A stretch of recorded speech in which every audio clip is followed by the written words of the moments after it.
welcome to the D3D4 Football Podcast with me, your host, James Richards.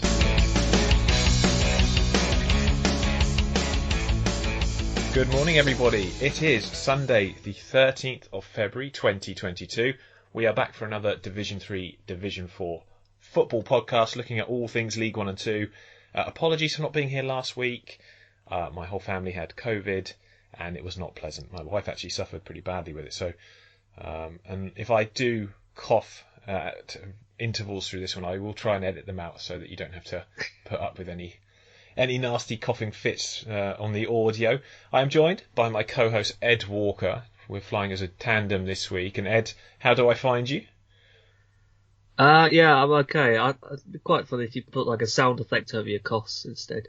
Yeah, like a clown whistle. Yeah, something like that, or maybe like a little blowhorn, like a beep beep. Yeah, like that. Yeah, that's it. Hopefully I can get through this next hour without too much background noise. Big thank you to our patrons who support this podcast. Very much appreciate the love and support you show us. And of course, the Big Step doing great work highlighting gambling and the just amount of adverts that there are in football. I saw another advert this week. I won't mention the bookmaker, but two footballers who are or have been in recent years pundits. Very disappointed to see them going down that route to promote gambling. I know they take the money, but I'm sure neither of these guys that I saw on the advert need money. And just to promote more of this habit, which is quite destructive in people's lives. You know, when you hear the sad stories, it does annoy me. And I didn't actually realise how big the warning message that are on the actual sewn onto the badges on league football shirts in the EFL, saying how basically it's a dangerous habit and when the fun stops, and all this sort of message that you get, which basically is just token and pretty meaningless. Because if you're someone who is addicted to gambling, you're not going to take any notice of messages like that. So it does need addressing, and the Big Step, proud to partner them this season. They do great work in highlighting it. Go and give them a follow at _Big Step on Twitter. Right, we're going to jump in. We've got loads to talk about. Stuff from last week, of course, we'll try and sort of bring up the big talking points. But this weekend did not disappoint. We had 2 6-goal thrillers in League 2. We had, obviously, a new manager has started well in League 1, and then another new manager being appointed by Sunderland, who we'll chat about. Loads of really sort of important games. So let's jump in, and we'll start in the third tier, as always. League 1. Ed, I'm going to start with Morecambe 1, Gillingham 1. This felt like a really important match for both teams, so of course it ends in a draw. But we haven't really discussed Neil Harris as an appointment by Gillingham, and I have to say I was pretty shocked that they got this over the line, because So was I. You know, let's be honest, Paul Scully gets a lot of stick. He is not a chairman that has endeared himself to fans. I had no feeling that he would make an appointment that is progressive and positive. But credit where credit's due. Getting Neil Harris is an absolute coup for Gillingham, considering their budget, considering their position in the league, among lots of other factors as well. He's taken 7 points from 12 available in his first 4 games. What's your assessment on this? I believe you're on the same page as me, really. It's a very good appointment. Oh, I absolutely think it is. And if they don't get the job done this year and survive, I think that's a massive coup to have, certainly in League 2. And it just kind of came out of nowhere, really, didn't it? Because I think there was this talk about them pursuing Bromley's boss, Andy Woodman. And Bromley put out a statement saying he's going nowhere, and you looked at it and you thought, oh, you can't really blame him, can you? Who touches that job at the minute? And then Neil Harris rocks up, so you think, okay, there is some fight in this team. And so far, they're giving it a damn good go, aren't they? Well, they are, yeah, they are. They've only, if you look at it, they've conceded 2 goals in the 4 games so far that he's been in charge. 2 clean sheets. 2 massive wins as well. Massive, both at home, which is always helpful.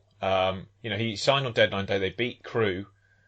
A dogged performance. Then they went to Ipswich and put in another, pretty good fighting display to lose only 1-0. Then beating Cambridge with that late strike from Verdane Oliver in midweek. And then they were slightly unlucky. I don't think Morecambe, you could argue, didn't deserve something from this game. But they scored, a great goal from Ryan Jackson to give them the lead quite late on at the Mazuma, and sort of last 20 minutes or so. But then they concede with 6 minutes left, and they were lucky in the end. Jamie Cumming. Sorry, not Jamie Cumming. He's not their goalkeeper anymore, is it? Who was it who made the saves? It's they've had Aaron Chapman in goal. Aaron Chapman, yeah, doing him a disservice. He was brilliant. I thought he made 2 really good stops, especially that second one from Abika right at the end. That could be such an important save. I know they're still adrift, and there were some Gillingham fans on Twitter saying that they had to win this to stay up. I don't agree with that, because they got 14 games left. If they are going to win, they're going to have to pull up some offsets. I think it's fair to say they're going to have to go to some of these teams where they fancy to get nothing and get all 3. I think if they can continue the home form though, because if they win, they've got two games coming up at home against Plymouth and Wimbledon. That Wimbledon game, the Wimbledon ones, yeah, that's really, really big, and they've got to go to Doncaster as well in mid-March, which is a good opportunity. Yeah, so I mean, if they continue to get results at home, then just trying to do what they've done, this weekend and get points on the road to add to that will be enough, I think, to close that gap. We've seen it with Oldham in League Two, how quickly a gap can be closed down. I mean, the issue we've got, James, and we've discussed this before, is that for one person to get out of the bottom 4, another has to go in, and I think we've kind of discussed that there's not really many who we fancy to slip down, really. Yeah. And there's likewise with Morecambe pursuing the safety as well.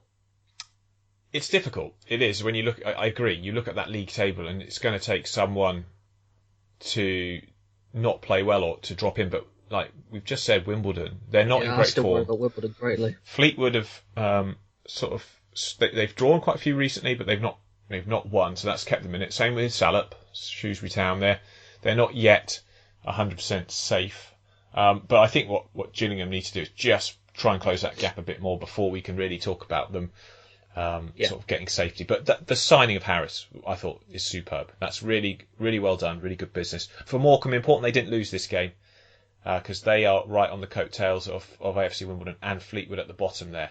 Jonathan Abika with a really nice goal to get them level, and he was quite unlucky, like I said, not to get them the winner late on. But Aaron Chapman deserves credit for those saves. But yeah, great appointment, and an important game. Certainly not to go to Morecambe and lose, because that gap would have been obviously, well, actually the gap to Wimbledon would have been the same, but you just don't want to lose to those teams around you. Psychologically, it can do you a fair bit of damage.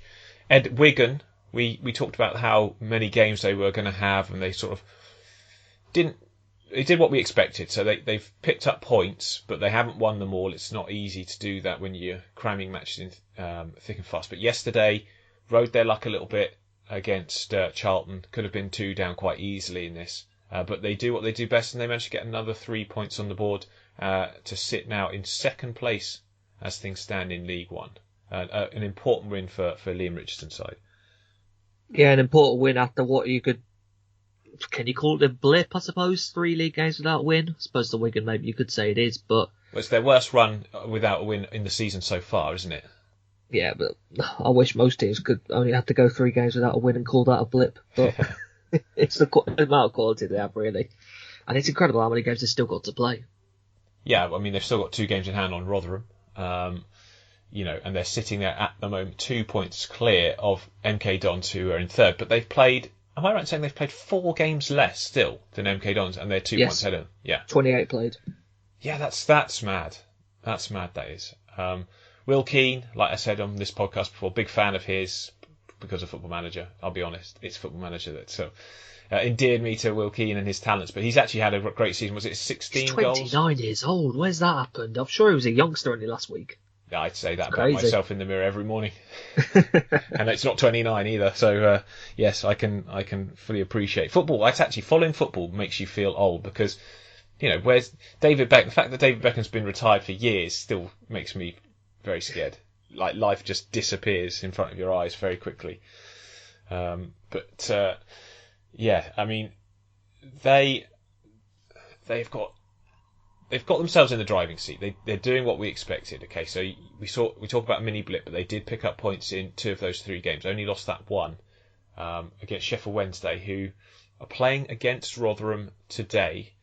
that will be a big game, Yorkshire Derby, for a team chasing the playoffs. And maybe, you look at that, and if Wigan, if you're Wigan, are you just aiming to finish in the top two? You're not that worried about the title at this stage? Personally, I would only be focused on second. There might be some Wigan fans who want first place, which is fair enough, because Wigan's record in League One says for itself. I think they've got the most League One titles, but I think at this stage, really, your main priority is assuring at least second. Absolutely, getting a promotion. I mean, their next 4 games, they've got Crewe, and then they've got Rotherham away, Wycombe away, and Sunderland at home. It's the testers. That will be a defining. Those 3 games will be quite defining, I think, of their season. And they've got the opportunity to Wembley as well with that EFL Trophy semi-final they got against Sutton. So the season's not done to them in any way yet. Could be promotion and a Wembley success on the cards, maybe. Yeah, and I mean, I would not begrudge. I have to be honest, I would not begrudge Sutton at all. Considering no, I'm quite interested in that game, to be honest. I think we're going to enter a surprise potentially with that one. Yeah, I don't think either side will play a weak team either because of what's available to them. But yeah, a good win. What do you think about Charlton? Obviously, the playoff hope's pretty much gone. Yeah. Is it a case of Johnny Jackson just focusing now on next season? I think they play the position really like a number of the teams in the middle of that park at the minute. Really, they're definitely in an upward direction under him, and he's turned that club around from a really, really poor start. It's too big an ask really to breach this gap now in this short period of time, isn't it? Well, absolutely, yeah. I look at them, I think, 14th in the table. They've got 39 points. They're not going to make the playoffs. What interests me more than anything is what he tries to instill in this squad between now and the end of the season than what he does over the summer, because they are an impressive side, and that their chairman will back him, I think, with some funds, and he'll be able to rebuild his squad. I think they'll be a very attractive football side next season. They'll play good football. They'll have players that can do that. But just to take them away from where they were to where they are now, he deserves a lot of credit for that. And it was a high-flying start, wasn't it, while he was interim, and then very typical, he takes a permanent job and it kind of just calms itself down a bit, which is probably what you'd expect. Yeah, because I think that there are some shortcomings in that squad, and you can sort of paper over them for a bit, but then they're always going to be there, so it does make it difficult to really mount in a division at the moment which is so competitive as well. It makes it pretty hard to get this team moving with any discernible sense of a playoff push, but they've done well to move themselves up the table, and great team, great fans at Charlton, and they've got potential now to look at next season. And it seems such strange saying this because there's still plenty of games left, but the reality of their situation is that they probably in the next 15 games will not change their trajectory and their sort of... I would like to think they're possible of getting in that top half, definitely. They're not far off it at the moment. It's a very strong top half, though, isn't it? Like this season, but that's what we expect from League One. We knew it was going to be a good league anyway. Yeah, really impressive. I mean, and talking of impressive football, Oxford played Bolton, and Oxford are a lover of the score 3-2 in their games. They absolutely love it. Unfortunately, it went the wrong way for us this time. But I was very impressed with Bolton. As you know, they're 7 unbeaten now. They've won 6 of those 7 games. They're pushing themselves. If any team can make a late push, it's Bolton. And they do. They come to the Pirelli on Tuesday to play Burton, and I've got to be honest, I'm absolutely terrified. There's a team I less want to play right now in this league. They're going really, really well. They were brilliant. I mean, like I say, Oxford played Sheffield Wednesday at home. It was 3-2. Went to Gillingham, beat them 7-2. Played Portsmouth at home. That was 3-2. Played a poor midweek game. Really poor midweek performance from us at Accrington. Lost 2-0 there. And then led twice in this one. But we do have, and we have had all season, this problem defending. Bolton took their goals extremely well, but Oxford's defending wasn't good enough. And that's Marlon Fossey's looked a really, really good signing for Bolton. Well, they made a number of good acquisitions, but Fossey's really caught my eye at the minute. Yes, and it's interesting that he didn't necessarily look that good in his little spell at Shrewsbury. And I think that's down to style. I think that's down to how Ian Evatt sets his team up. They've really pushed their wing backs up the pitch. Declan John on one side, Fossey on the other. They have some great technical players in the midfield. You can tell they're confident because when they went behind, they really didn't looked like a side that were going to capitulate. You know, we see it with Doncaster regularly. When they concede, that's it, game over. Bolton, probably, maybe in the first half of the season when they were having those troubles, you could see them doing that. They had spells where they lost confidence, but they feel a bit like a steam train the minute, don't they? Yeah, they came strong. I mean, we literally were ahead for about a minute when we took the first lead, and it didn't last much longer when we took the lead for a second time. I have to say, Billy Bowden with 2 fantastic goals for Oxford, very impressive with his performances. He's had a horribly stop-start career since leaving Bristol Rovers due to injury. Not really had a decent run in the Oxford team, but he's technically a very good player, and you could see that. But Bolton, I mean, it moves them up at the moment. They're in 10th position. They've got 45 points from their 31 games, so they have got an 8-point gap to close between themselves and Plymouth, who've obviously played that game less as well. So it's a big ask this season, but if any team can do it, it's Bolton that you'd back, wouldn't it? Especially after 16 wins from 22 in their final games at the end of last season. It's quite interesting, really, the pursuers at the minute. You've got Bolton who are going strong. Ipswich have really turned a corner under McKenna. Sheffield Wednesday look quite good as well now. So those teams in the playoff spots don't really look that safe at the minute. Well, they don't. But let's talk Plymouth, because they've had 3 straight wins with a 1-0 win against Shrewsbury yesterday. And I wrote them off a few weeks ago, if you remember. I sort of said, for me, they're the team that are going to drop out.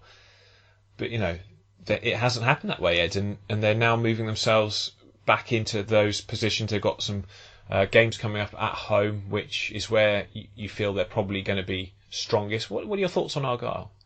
They're going to run it close, definitely. I think the most interesting part of this League One season now probably is the playoff battle. I think we kind of feel like the bottom 4 might stay as it is, the top 2 might stay as it is, so this pursuit to playoff spots is really good with some outside challenges. And Argyle, currently in the playoff spots, they're definitely one of them. I feel quite good about them, I think there was a bit of worry when Ryan Lowe went to Preston North End how they'd cope, but Schumacher's really stepped up to the role really well. It's such a quality side, this, and I absolutely love Conor Grant, who got the goal yesterday as well. He's been such a good player for them this season in the wing-back role. Yeah, that's a strange one, isn't it? Because, I mean, he's not someone I considered a wing-back at all. I don't think either of them are. They've used Joe Edwards on the other side, haven't they? What you'd probably naturally call midfielders, but their energy suits that wing-back role so well.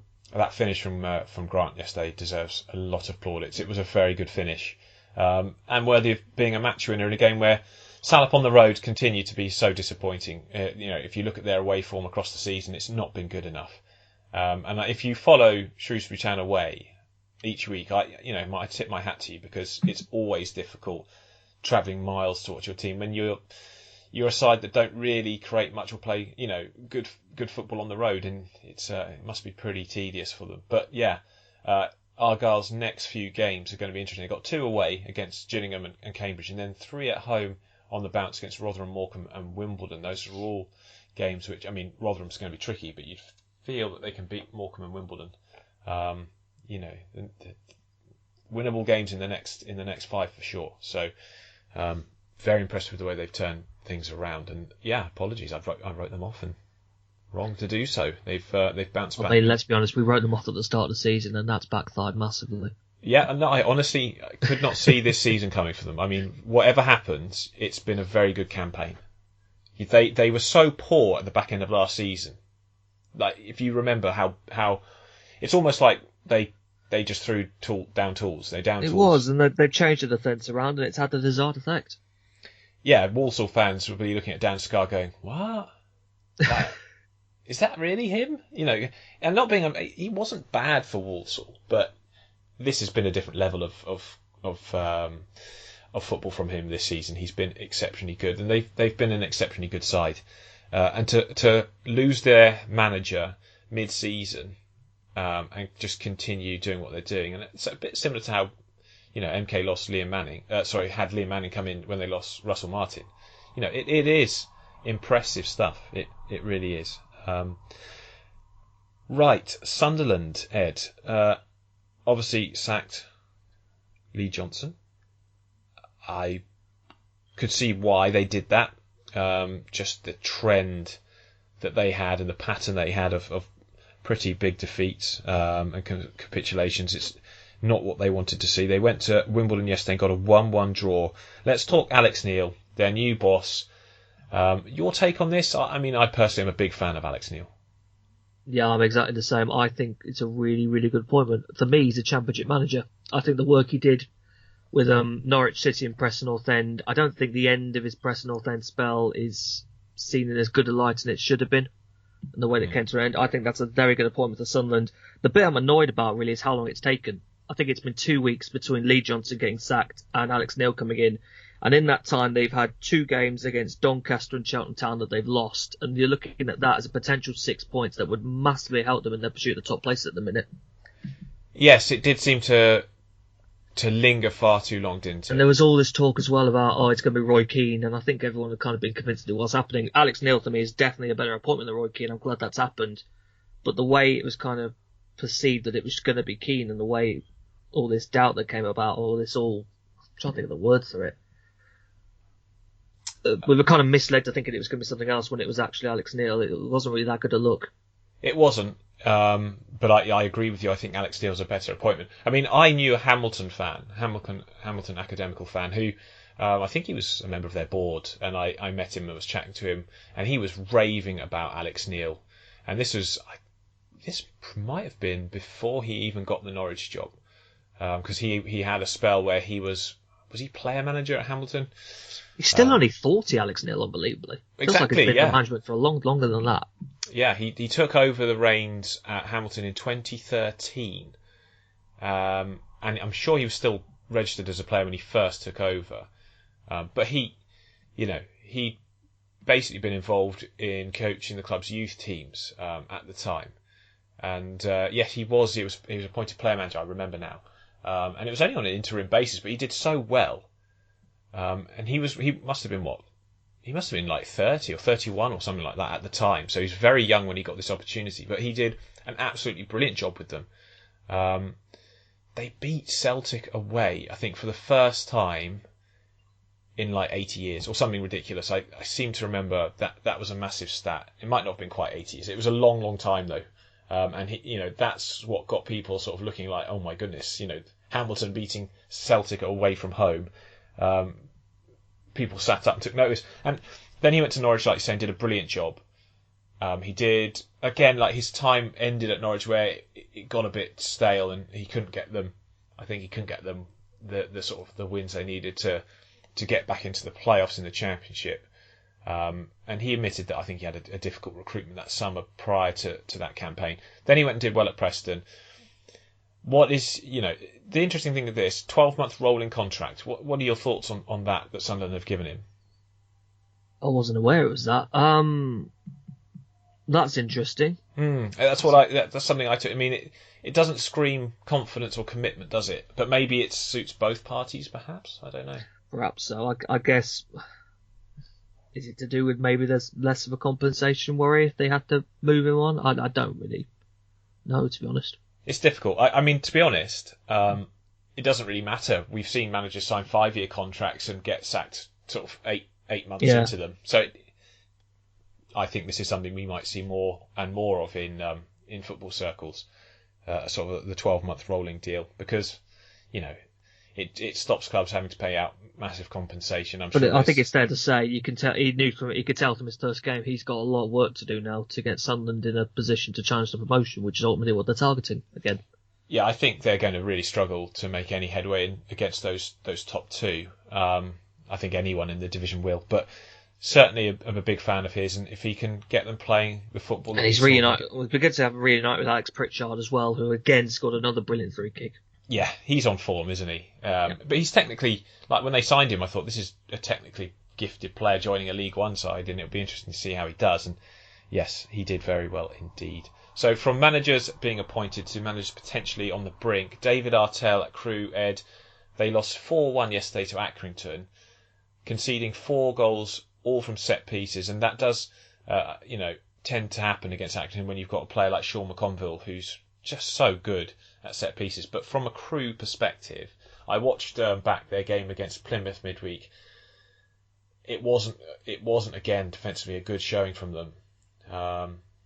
We know they're going down. It's a pretty hopeless situation. Is David Artell the right man to keep and let him bring them back up, or do you feel, given this run they're on and the season that they've had, that they need a change? They need someone fresh.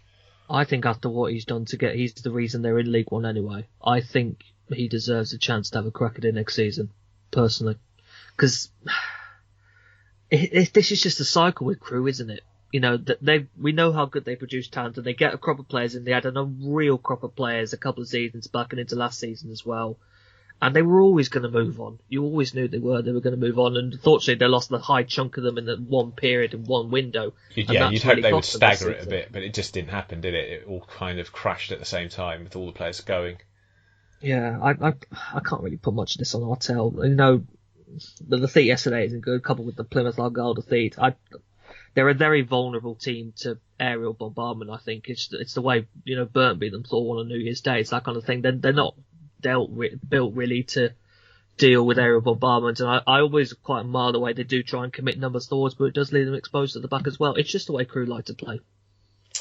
Indeed. I agree with you. I have to say, I don't think there's any benefit to getting rid of him now. The only thing I think Crewe fans might be thinking is that if you bring in a new manager for the last sort of 12 games or whatever it will be this season, he's got time to look at the squad, evaluate it, have a summer then to rebuild in his own image. Whereas if you stick with David Artell for another summer and then things don't start well next season in League Two, what do you then do? That's the difficulty. But then likewise, could you not bring someone in and the same thing happens next summer where it just doesn't start as you want to? Yeah, the only thing that's the thing. It just feels like Crewe are a cycle team. You don't really expect them to buy in a promotion-winning squad. They'll develop a promotion-winning squad. Yeah, I was about to say that the thing with David Artell is he knows the way the club works, and he knows how to bring through the youngsters, and he knows the next crop of talent better than anyone does. He'll have a list of players that he's been nurturing through that will start to emerge from their youth academy, and he'll get the best out of them. So that is an argument which I agree with you there. I think it's probably better to stay with him because I don't think changing will do anything for this season, and it potentially won't help them at all next season either. So, but I can understand Crewe's frustration. It's not good enough, the defending, and I think that's something David will be very much aware of and look to rectify. Burton drew 2-2 with Cambridge Ed. Both sides now, is it fair to say, do you think, playing for position? Yeah, definitely. Just, yeah. I think Cambridge have been absolutely wonderful this season. I really regret writing them off at the start of the campaign because the work Mark Bond has done with them is terrific, and there's so much fight in that team, and it's reflected in a lot of their results this season. And Burton have just got a gap between themselves and those player sides that they're just not ready to bridge yet. There's still defensive vulnerability in there, even if they do have some good attacking play at times. Indeed. And Portsmouth beat Doncaster 4-0. Doncaster actually played quite well for a lot of this game until they conceded and then do what they always do. They just capitulated completely. Portsmouth, I would say this. I didn't get to say it last week because obviously we weren't here, but they lost to Oxford 3-2. That game was ridiculous for more than one reason. But Danny Cowley, I messaged him after the game and said I felt gutted for him. And, you know, I could see why he was unhappy. It wasn't a red card. His team were a massive credit to him, playing all that time with 10 men against an Oxford side that tried to pull them around. They took the lead twice. Oxford scored 2 screamers right at the end to win it, but there was nowhere near meant to be. The ref added 10 minutes of stoppage time, which was just like, what? I didn't get that, and it was a really harsh result. Portsmouth were very hard done by against Oxford, and I felt for him, I really did. Then they've picked up some important wins and kept themselves in the playoff hunt. And I think Portsmouth are a team, certainly to keep an eye on. It was a much bigger job than I thought it would be. Over the summer they really did get rid of a lot of talent. But back-to-back wins now, what they needed after a pretty unjust result at the Kassam Stadium. So well done to Portsmouth. Right, finally in League One, MK Dons and Ipswich was 0-0. The only real thing here was that 7,000 Ipswich fans turned up at this stadium to give it a bit of atmosphere for a change, which must have been a great game to take in. I think the attendance was over 15,000 here, Ed. Had to be a 0-0 though, didn't it? The pitch is terrible though. I keep saying this about MK Dons' pitch. Burton's pitch is a state at the moment as well, to be honest. Having to play women's fixtures on there as well as men's is not helping it at all. No, I mean, like Fleetwood's is awful. I saw the highlights of the Fleetwood pitch in in their midweek game, I thought, oh my goodness, it's terrible. None of them have quite stooped to the Peterborough levels from last season. Oof. I remember that. That was terrible. And Newport had a pitch that was dreadful at some point last year. But yeah, MK Dons do not play on a surface that is indicative of the kind of football they want to produce. And Lincoln drew with Wycombe, which is a really good result this for Lincoln. You a bit worried about Wycombe? I'm not worried about Wycombe. They've been a bit of a snag with results recently. I mean, they're not a team I worry about, trust me. They're not, in terms of if they fall out of the playoffs, I mean, as much as I like Gareth Ainsworth, I would not be that sad as an Oxford fan. Oh, that's what you mean, right? Okay. When you said you don't worry, I thought you're not bothered. Okay, right. In terms I thought of, it meant you weren't worried about them falling away. I don't think they will fall away. I think we've seen it with Wycombe too many times that yes, was it 4 games now without a win? I think the loss at home to MK Dons was pretty bad because of the fact that they are losing to a team right next to them in the table. But the goals have dried up slightly. But I do think they're a team that, with the experience they've got and their manager they've got, they'll rally and they'll push back into those playoff. Well, they're already in them, but I think they'll cement a place. But I think this is more about a good performance from Lincoln, a game which they would have lost a few weeks ago, given their form. Cheltenham beat Fleetwood, by the way, 2-0. Cheltenham waited for a long time, Ed, for a result, and then they suddenly get a couple of good ones on the bounce, which is just quite typical of this team. Yeah, just needed to affirm their status, really. I think they'll be, like Cambridge, they'll be absolutely fine this season, which is a credit to Michael Duff and his team. Yeah, and Alfie May still seems to be one of the best signings that club has made in recent times. He really did add something different to that front line, and he's remained a bit of a key player, hasn't he? He's a good player at this level. I wonder, when you're Doncaster in the situation they're in, why they let him go? Yes, indeed. Not a transfer. I mean, if you think of Doncaster, Ed, they let Max Waters go on a free, and they let Alfie May go. Well, all right, we've kicked them in off this season. Just let them be. Let them be. Let them be. Okay. Yeah. No, I've got nothing against Doncaster, by the way. I'm just pointing out their transfer policies in recent seasons has been appalling, and it's kind of coming home to roost slightly at the moment.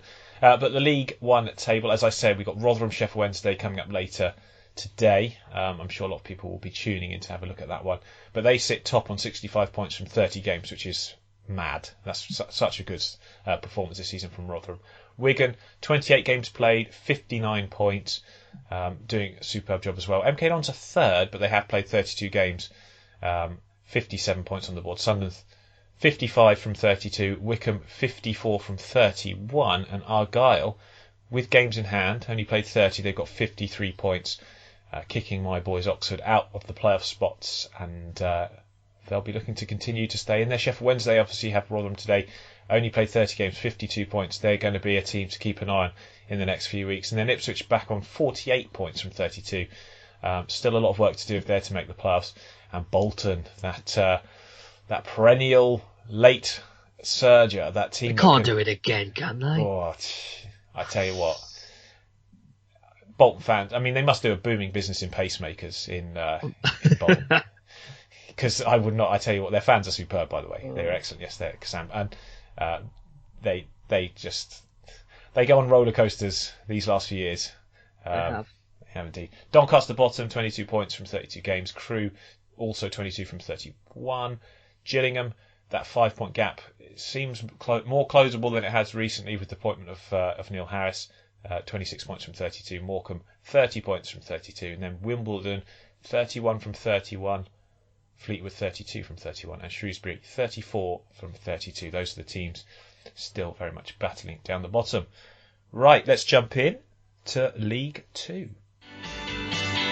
League 2. Ed, League 2 will start with Walsall beating Tranmere by a goal to nil. Not a classic game this by any means. A penalty from Connor Wilkinson, the difference. Peter Clark with a rare error to give away the spot kick. But this is more about Walsall as a club, 7 games straight they lost and dispensed with Matt Taylor.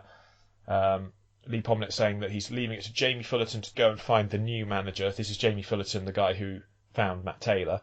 So make of that what you will. But Graham Coughlin is the name that I've seen linked this week. What are your thoughts on firstly Walsall sacking Matt Taylor and potentially Graham Coughlin, or who they might then get into to take this club forward? The Taylor signing, unfortunately, was inevitable, really, after the 7 straight defeats. I feel for him, really. I don't think we've had the chance to really see what he can do as a manager. Yeah, looking at the situation he's had with Walsall, I hope that opportunity comes from elsewhere, because I think there could be a decent boss in there. I don't want to judge him off this period, really. I don't think he's had it right. In terms of their pursuit of a manager, yeah, I'd like the Coughlin one. I think he was doing great work at Bristol Rovers. The move to Mansfield did not work out as planned. I'd also see Michael Flynn's name in the mix as well. Which would be if you're Michael Flynn, though, would you go to Walsall after? I look at Michael Flynn. If I'm him, I'm surprised he still have a job now. I was expecting him to really take something quite soon after leaving Newport, so something's gone on there. If he's not moved yet. Yeah, I mean, I looked at the Gillingham job for him potentially, and thought that he would probably not want to risk taking a team down. But obviously he played for them. We'll get onto it, but I think there's a few at Bradford who want him there, to be honest, as well. So there's definitely some. I'm sure there'll be some takers for him. Oh, there definitely will be. I just don't think he'll want to do the Walsall situation, given maybe where they are as a club. Don't know. And it's interesting. Walsall do make decent income for a low league club with their conferencing, their advertising board that sits over, what is it, the M6 motorway? They've got that big advertising board. Walsall's the club you pass on the way to elsewhere, let's be honest. Most of the time. That's the reputation. Anyone who's done away trips will tell you down the M6 you've gone past that stadium. Of course, yeah. Unless you're in League 2, you don't go to it. That's not a good... That motorway is a nightmare, isn't it? Oh, I love the M6. That's the joys of being a Midlander, James. I'll tell you all about it. Yeah, indeed. Yeah, I think Graham Coughlin might be a good one. I mean, it'd be interesting to see. Do you think they'll go for experience after the sort of the giving the new up-and-coming manager a go and it didn't work out? I think it'd be the best thing to do in this period now, because that win helps them a lot look away from serious trouble, but they do need more than just that. They certainly do, and there's a big reason why they do, and we'll talk about a certain John Sheridan, Lord Sheridan, as he has to be called apparently, in a minute. But at the top of the table, this game was the one I was looking at for yesterday, Sutton versus Forest Green. Forest Green going to Gander Green Lane, and really great performance from Sutton. It finished 1-1. Now, no doubt that Forest Green should have had a penalty, but if they'd won this, it would have been very, very unfair on Sutton, who really did bombard in that second half the Forest Green goal. Some excellent goal line clearances to basically keep parity, and this is an excellent result for Forest Green because I think they're 19 now unbeaten. They haven't lost away from home yet, and they haven't lost that away from home in the league all season. And this is the one I thought they might. I did as well, to be honest. With the way Sutton have been at Gander Green Lane, you've got to do very well to take points off them at the moment. To think that Oldham actually won here earlier in the season. When you look at them now, I mean, they've settled into a great rhythm, Sutton United now, and they're going strong. But that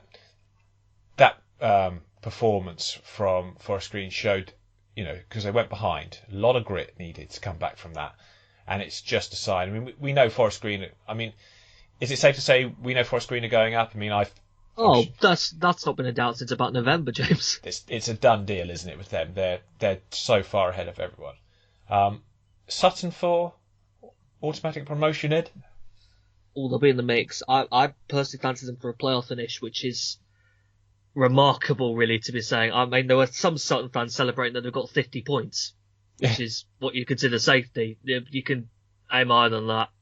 Forget about they've been quite humble so far this season, just targeting enough to survive. I really think they're in the promotion mix, and I could see them in League One next year. I generally could see that. Nicky Cadden. They are not easy to handle at all. They're not at all, but they met Nicky Cadden, Kane Wilson duo in this one, who... Yeah. I mean, there'll be some Bolton fans disagreeing with me. I do think in the EFL, in terms of what these two have done this season, there's no better full-back combination or wing-back combination. They are so important for how Forest Green play. Really, really good stuff, and a great goal from Kane Wilson yesterday to get them a point. Newport 3, Oldham Athletic 3. Dylan Bahambula sent off for a reckless challenge, also at fault for one of the goals. But then he set up Keeler Dunn with a gorgeous assist where he chipped it over the top of the defence, and Keeler Dunn scored a really good goal. Mickey Demetriou smashing home a late equaliser. Michael Fondop getting a brace after coming on for the injured Junior Amber. This game had absolutely everything. Danny Rogers, I mean, it was like the Alamo. As soon as Oldham went down to 10 men, Newport had a spell where they hit the post it twice. Danny Rogers made a wonderful save. It really looked like it was going to run away. And then John Sheridan brings on Jack Stobbs because he saw that they weren't getting the ball up the pitch at all. Stobbs did really well to sort of run the ball forward and just get them some territory when they were under pressure. And then Sam Hart nips between two defenders, knocks it across for Fondop to make it 3-2, and you're thinking, my goodness. The point I'm making here is this Oldham side have changed completely in the matter of 4 games since John Sheridan has been back. They were 7 points adrift. You watch them trudge off against Harrogate, they were dejected, they looked all but down. They've just come away from a team with serious playoff and maybe even automatic promotion ambitions and drawn 3-3 despite having 10 men for like half an hour or whatever it was, like maybe 20 minutes or something. But I mean, absolutely superb performance. They've taken 8 points from the 12 games in charge. They haven't lost yet, which, for Oldham Athletic, who have lost something like 15 games this season already, it's a really impressive turnaround for Latics, isn't it, Ed? Do you know what, James? For those who aren't aware, our co-host Chris Stringer is in Antarctica at the moment, and we don't really know the situation with his Wi-Fi. We don't know if he's had the chance to check the Oldham results and what's been going on. And if he hasn't, I want to be there when he gets told what's happening. Because I want to see his face. The fact that John Sheridan's back, they got Topi Obadei back. The fight in this team, they've suddenly turned into this incredible fighting machine, back-to-back wins, these points in the time. Even Callum Whelan looks half decent, and if Callum Whelan has had his critics this season, but he is putting in some shifts in midfield in the last few games. Really trying hard. His passing is still sometimes dangerously wayward, but effort-wise, they've dragged Carlisle right into this, because if they win their game in hand, Carlisle are terrified now. They have to be. Yeah, I'm sure. If you look at all those teams still only on 30 up to Walsall 32 points, they could easily be dragged into that relegation, and I'd say they are very much in a relegation dogfight. I think one of the comments Matt Taylor made that worried me is when he said we're not in a relegation fight, and I thought, mate, you are. After losing 6 or 7 straight games, that was worrying, and then they'd obviously lost to Scunthorpe, and it was the last straw. So Oldham have really pulled these teams back in, and if they win their game in hand, they'll be out of the bottom 2. The only worry for Latics is simply they do not have depth. Junior Loamba going off with a hamstring injury means that Mike Fondop, who obviously had this head injury on his debut, they rely on him very, very heavily, and you can see John Sheridan panicking every time. James, Mike Fondop has already contributed to 1 relegation survival in the last couple of seasons, and it could happen again. Yeah, and Hartlepool ridiculed him. A lot of Hartlepool fans were ridiculing him on Twitter. I absolutely love the guy. He's generally so humble when he was at Burton. He's there's not a lot to him technically, but my God, he is a nuisance up there. Well, he if went you get down... that ball in, he can hold people off and he can get headers in. And sometimes you just need that. Yeah, his header was so powerful from the corner, and I swear it was rage that got him it, because literally just before that, he felt he was fouled and he should have had a penalty. It looked like he dived, to be honest, the way he went down, but he was fuming at the linesman. You could see he was really angry, and then the corner came in. He's like, right, no one's getting this but me. And when he wants to get the ball in the air, he's so strong. And he does that great celebration where he sort of jumps and turns his back towards the crowd. So yeah, great stuff, and really it's good. It's a great story to him as well, because if I recall right, he'd come to England from Cameroon, had spent a lot of time in the non-league system working his way up, got his first Football League opportunity with Burton where he got a couple of goals, and has come down to League 2 now, and it's a lovely story really for him as well. Yeah, very humble guy, Christian I think he is, and that's a big part of his life, and that makes him so appreciative of what his situation is. And worked with Shezza at Chesterfield, and that's where the connection was to bring him back in and get him in at Oldham. Just a quick side note, Ed, Paul Cook to Chesterfield, that was a shock for me. Oh, the world's gone full circle. Yeah, I couldn't believe when I seen it. Bonkers. I did not think that would happen. He loved his time there, though, to be fair. So that's probably part of it. But yeah, so the Shezzurection 3.0 is very much on. They've got to play Bradford at home in their next home game, I think. That's been made all ticket, just because they think it'll probably be a massive crowd. I mean, if you're the Oldham owner and you're seeing this, it's kind of like, excuse me, this is what you could have got if you'd run the club properly. Fans backing the manager, cramming their home games and away gates each week. You know, this is a club with great potential, and it just seems such a shame that they've been put in this position, really. But they're not yet safe, but they're certainly much better chance than they were. So one team that were at some point this season definitely not looking over their shoulder, but they are now. Leyton Orient, Ed. Lost 2-0 at home yesterday to Salford. Played well in the first half. Awful second half performance. A lot of fans calling for Jackett to go. I have to say, I still think when they're all fit, they have a really good attacking group of players at Leyton Orient. And this recent form is it's just not good enough, is it? No, it's not at all. Not at all. And you hear some of the comments, and it does sound like what we were hearing from the Portsmouth fans when he was there. What's it now? 9 without a win? It is. I think it is, yeah. When the last win was a brilliant 4-1 win over Swindon back in early December, and they were 7th at the time. They're now 16th. And they could be dragged into a relegation fight if they're not careful. It's very close to being that, yeah. How many goals have they scored in the 9 games since they beat Swindon? Let me have a look. It's not many, is it? It's one. No, 2, sorry. 2 in the league. 2 in 9 games. 1 in a 2-1 defeat to Crawley Town, and the other in a 1-1 draw with Bradford.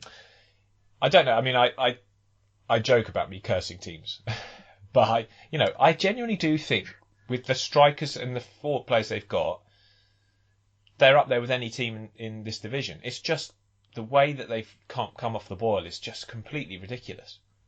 It's a bit unprecedented, really. I mean, maybe Portsmouth fans are saying, well, this is what we warned you about, Leyton. And is that fair? I mean, if you were their chairman now, what would you do? Would you stick or twist? Oh, that's a hard question.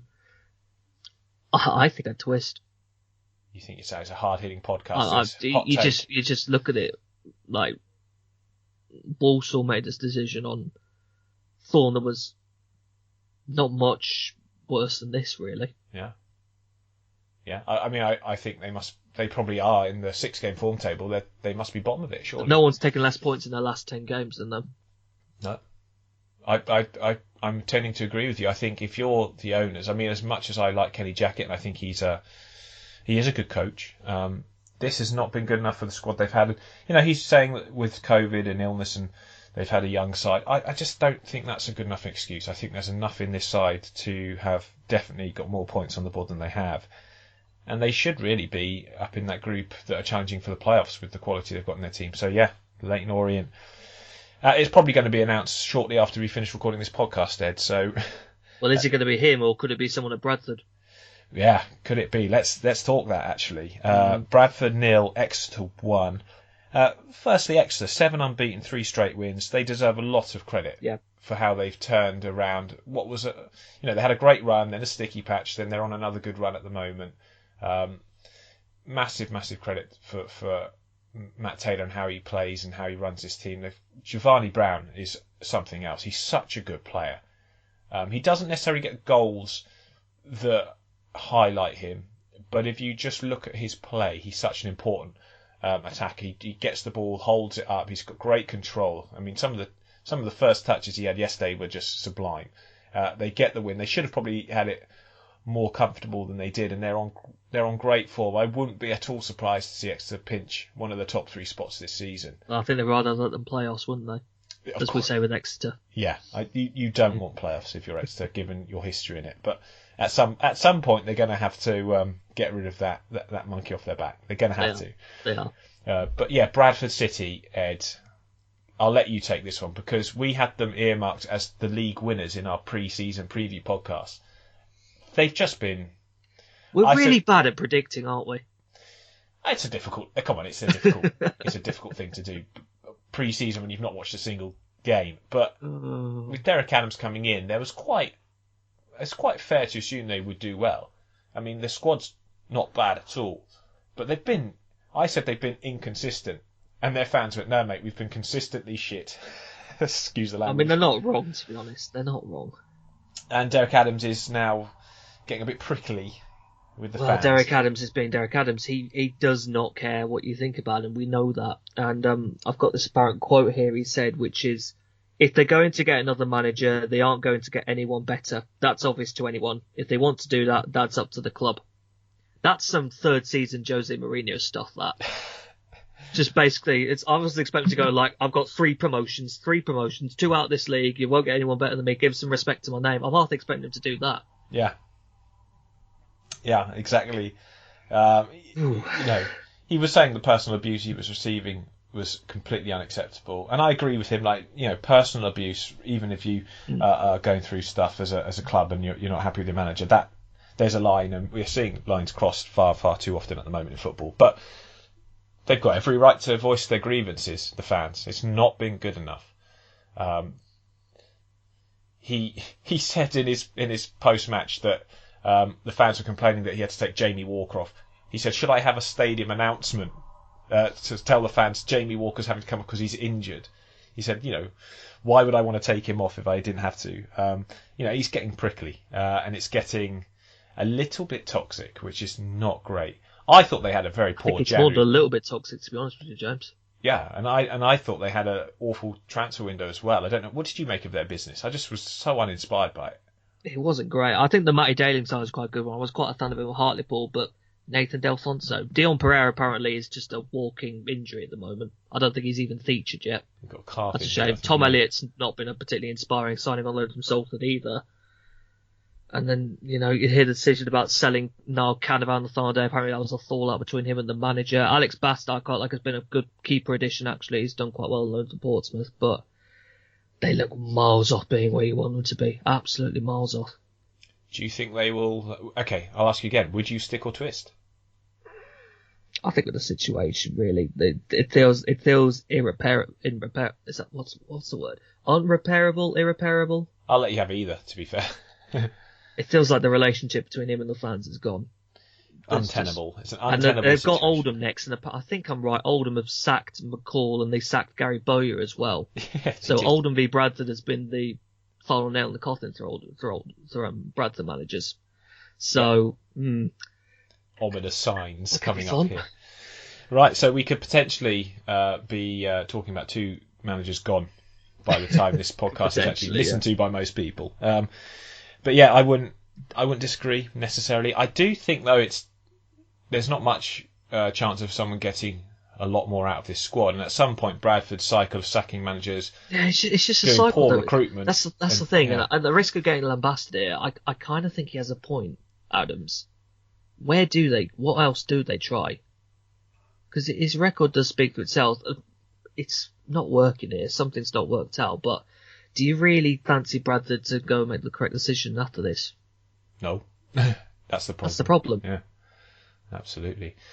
Port Vale drew 0-0 with Northampton in a game that doesn't really bear much talking. It was earmarked as a big game, but neither side really had many opportunities. Bristol Rovers and Mansfield drew 0-0, a very flat performance from Mansfield, according to a lot of their supporters.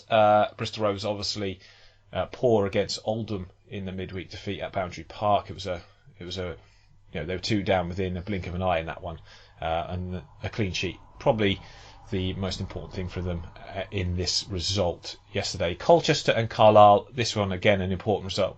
An important game near the bottom, and an important fight back from Carlisle, because to lose this, Ed, would have really... I mean, the point's not ideal either, really. It's not. The way Oldham are going. Again, like, a lot of fans not happy with anything at the club, really. No. And I don't blame them. I don't blame them either. It's the... Not Ross Millen, sorry. Ross Millen's the right back at Scunthorpe. Keith Millen's appointment wasn't really seen as too confident. The January window, pretty underwhelming. I think they announced the signings They brought in back Jamie Devitt, which is maybe exciting, but I don't think Jamie Devitt's really been the same player since he left Carlisle, hasn't he? He's Carlisle, had injury problems all over the place. Problem. They brought in Christian Dennis, who's a pretty experienced striker, young Owen Windsor, who hasn't particularly inspired me on previous loans, and then Tobisho Silva, who was one of Sutton United's reserve strikers. And he got a goal yesterday, sure, but it's not exactly full of inspiration, is it? I wasn't inspired by, like you say, any of it. I thought getting Amari Patrick back, where he played quite well. Yeah, he's doing well, and he needs to for them. Yeah, I thought that was probably their best pick-up in the January window. But again, it's a club in all sorts of... it's a club that's just trapped, stagnated with owners that are committed but not committed. You know, they need some fresh ownership there. They have for a while. They struggle with recruitment, and they stick with Holdsworth as the director of football. You know, they have a very thin squad of quality. So when Callum Guy is out, for example, you know, their midfield looks really light. Defensively, they obviously lost 3 of their back 4 from last season, and obviously McDonald with an injury. I think at the moment he's probably their most senior centre back, and it's just difficult. It's not a great squad. It's not a great team, and you know, Colchester, I think since Wayne Brown took over, have done a lot better. But yeah, like I said, the back 3 yesterday for Carlisle were Simu on loan, Feeney, and Roberts, who's on loan from Birmingham. You know, all young players, not much experience there. And I'm starting to look at Carlisle. Do you remember, was it 1999, when Carlisle were down the bottom of the Football League and Jimmy Glass scored? I remember it well. The famous goal. I'm looking at Mark Howard, wondering if he might need to do the same thing. Possibly. Whose hearts will they break if they do that, though? That's probably Oldham's.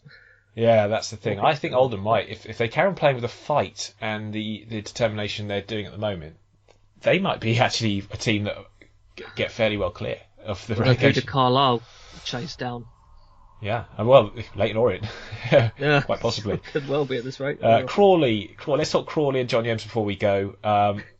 You know, it's typical. Oh well, we have to tip our hat as well to Rochdale, who are just being Rochdale under Robbie Stockdale. They were 3-1 down yesterday, came back to draw 3-3. Nice to see Tavon Campbell get his first goal for the club since joining from Woking.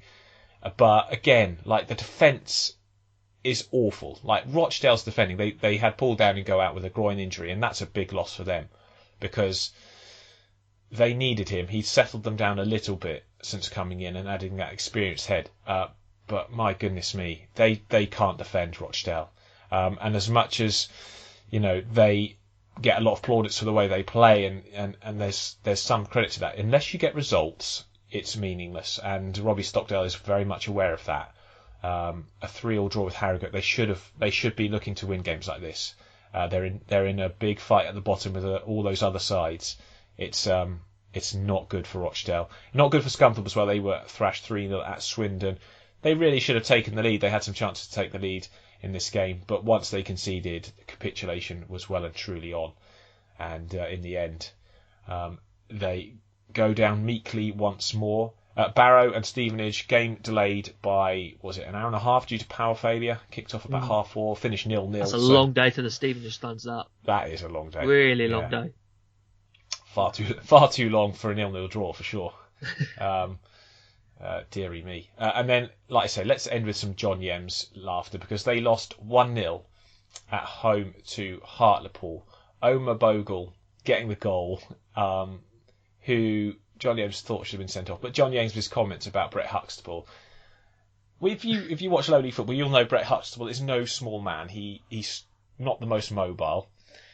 John Yems comments about him lacking mobility, and John Yems was sent off after the final whistle for comments to the referee. He's going to get a fine for sure, but he was saying they're clowns, they're absolute clowns. The ref couldn't get around the pitch. He said, if that's the standard, I'll take up refereeing.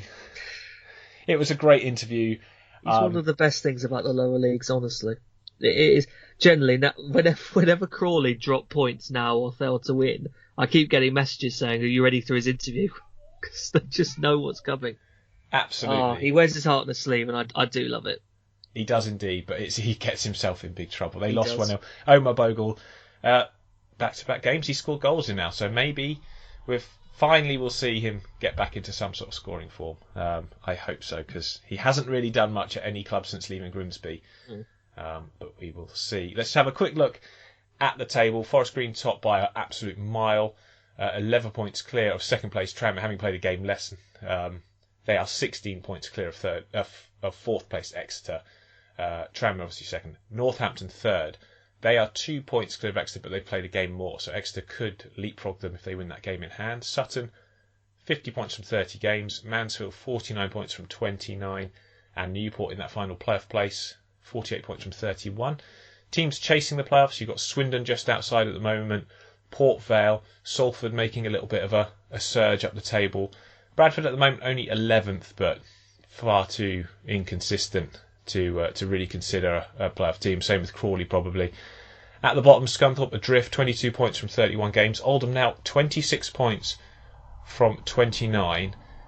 Carlisle 28 points from 30. So Oldham, with that game in hand, could overtake them if they win it.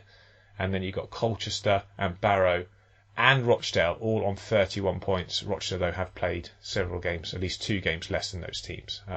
Walsall now on 32 points from 30, thanks to their win yesterday. Ed, it's been a nice, intimate little podcast. Thank you for joining me this morning. It has, and yeah, it's quite nice when it's just the two of us every now and then, isn't it? Yeah, it's certainly good to get your opinions on everything. I think our listeners certainly enjoy your take on the lower leagues. And to our listeners, thank you for tuning in as always. Hope you've enjoyed it.